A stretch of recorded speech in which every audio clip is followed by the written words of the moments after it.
Welcome back and welcome to my October newsletter. Last month I showed you the tree I planted in the backyard. This month you're getting to see the flowers I put in the front yard.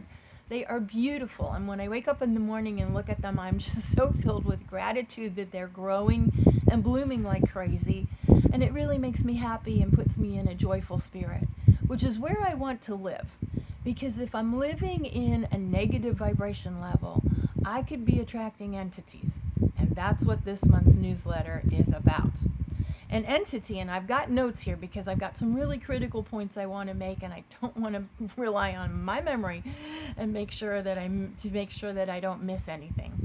An entity is an offensive energy. It resonates in low vibrations. An entity, I think, wants company, and they can try to push us to be unhappy, to not be confident, to have a problem with someone that we love, like our significant other or our children. And often people who have worked with me and we've cleared entities will call and say, Meredith, I feel like I have a cloud over me today. Everything just feels so down. Could you check and see if I have an entity? And you can actually get to a point where you can be sensitive to it and you can know that maybe one is there. You can also sway test to see if you have an entity. A forward yes would be a yes, a backward would be a no. And then what do you do? Well, immediately if I find out that I have one, and the question that I ask is, do I have an entity around me today?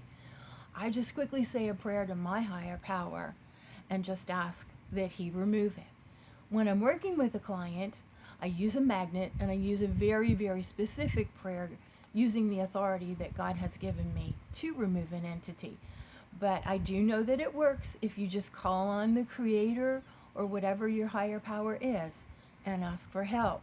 Now hold on while I check my notes because, one of the things you want to think about is, are you living in higher vibrations or lower vibrations, which could be ambition or jealousy or discord with the people around you? Really evaluate that. And if you find that you're living in a lot of lower vibrations, make a change about it. It's not that hard to do it. Just make a change. Catch it when you're in a negative and turn it around to something positive. And let me check here. Oh man, doing good. I got all of this done. Okay, I want to make a critical point. Don't become obsessed with thinking about entities.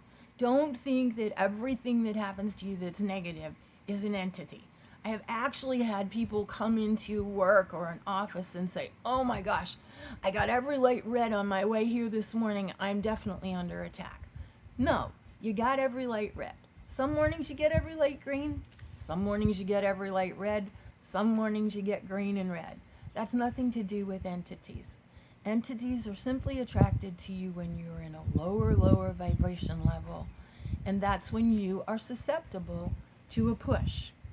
Here's what I want you to take away from this mainly is, where are you living? Are you living in positive vibrations? Section 2 is going to talk about that a little bit. It's a short article that has a great description of entities without the heaviness that some people put on them.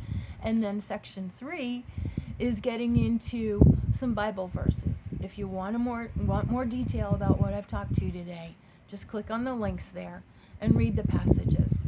It's been there for us all along, letting us know that there's good and there's evil, and that we could be aware of it and we could do something about it. Thanks so much for listening. I look forward to seeing you in November, and I hope you have a great month. Take care. Bye-bye.